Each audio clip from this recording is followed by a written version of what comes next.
আসসালামু আলাইকুম রহমতুল্লাহ। শহীদ শরীফ ওসমান হাদি ভাই যতদিন জুলাই আগস্টের পরে বেঁচে ছিলেন, উনি ইনকালাব কালচারাল সেন্টার নিয়ে কাজ করেছেন। এই সেন্টার থেকে বাংলাদেশের কৃষ্টি, কালচার, সাহিত্য নিয়ে কাজ করা হতো। বাংলাদেশে যে ইন্ডিয়ান হেজিমনিকে তাড়ানোর জন্য আমরা কাজ করছি, সেই হেজিমনি তাড়ানোর ক্ষেত্রে বড় ধরনের একটা বাধা আছে ইন্ডিয়ান কালচার। ইন্ডিয়ান কালচারকে বাংলাদেশে রন্ধ্রে রন্ধ্রে রপ্তানি করা হয়। ভারতীয় প্রচুর মিডিয়া চ্যানেল বাংলাদেশে কাজ করে, যদিও বাংলাদেশি কোনো মিডিয়া চ্যানেল ইন্ডিয়াতে কাজ করে না। সেই মিডিয়াগুলো আমাদের ঘরে ঘরে ঢুকে আমাদের সংসারগুলোকে আঘাত করতেছে, আমাদের মা বোনদেরকে বিভ্রান্ত করছে, আমাদের পরিবারগুলো ভেঙে দিচ্ছে। একইভাবে ইন্ডিয়ান যে সিনেমা থেকে অন্য অন্য যে উগ্র কালচার আছে, সেটা বাংলাদেশকে বিভ্রান্ত করতেছে, বাংলাদেশের তরুণ সমাজকে বিভ্রান্ত করতেছে, তাদেরকে পথভ্রষ্ট করছে। অথচ এই জায়গাটাতে আমাদের কাউন্টার কোনো অ্যাটেম্প এতদিন ছিল না। শহীদ ওসমান হাদি ভাই একটা পথ দেখিয়ে গেছেন।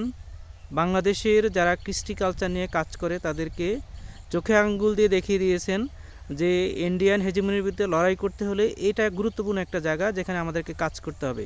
আমাদের সন্তানদেরকে বাংলাদেশের কৃষ্টি কালচার, বাংলাদেশের গ্রাম, বাংলাদেশের সৌন্দর্য, বাংলাদেশের ইতিহাস, ঐতিহ্য, সেগুলো নিয়ে পড়াতে হবে।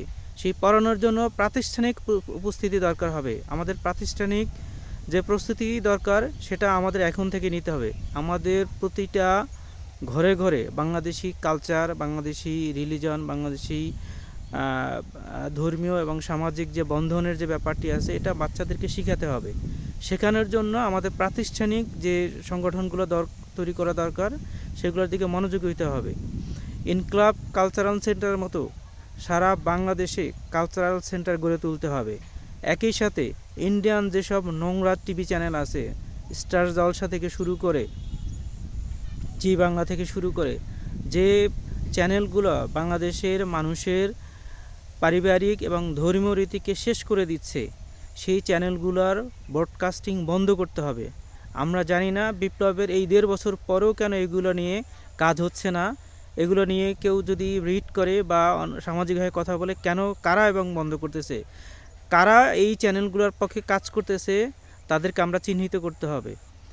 আপনি ইন্ডিয়ান একজন স্পাইকে আপনি ধরতে পারবেন না, বা ইন্ডিয়ার যে নতজানু হয়ে বাংলাদেশে রাজনীতি করেন তাদেরকে হয়তো আপনি ধরতে পারলেও আটকাতে পারবেন, কিন্তু তাদেরটা বন্ধ করা গেল।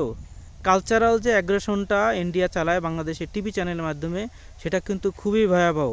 এটাকে সরকার পরিবর্তন করে কিন্তু এই আগ্রাসনকে বন্ধ করা যাবে না যতক্ষণ না পর্যন্ত ইন্ডিয়ান টিভি চ্যানেল এবং অন্য অন্য চ্যানেলগুলো বন্ধ করা না হবে। এবং কাউন্টার হিসেবে বাংলাদেশি কালচারকে উপস্থাপন করে এইরকম টিভি প্রোগ্রাম চালু না করলে, এরকম সাহিত্যকর্ম চালু না হলে, সামাজিক এবং সাংস্কৃতিক কার্যক্রম অফিসিয়ালি এবং প্রাতিষ্ঠানিকভাবে শুরু না করলে আমরা ইন্ডিয়ান হেজিমনি থেকে পুরোপুরি মুক্ত হতে পারবো না। আমাদের মুক্ত হতে হলে অবশ্যই ইন্ডিয়ান কালচারাল হেজিমনি থেকে আমাদেরকে মুক্ত হতে হবে। ইনকিলাব জিন্দাবাদ। আপনাদের সবাইকে ধন্যবাদ। আসসালামু আলাইকুম রহমতুল্লাহ।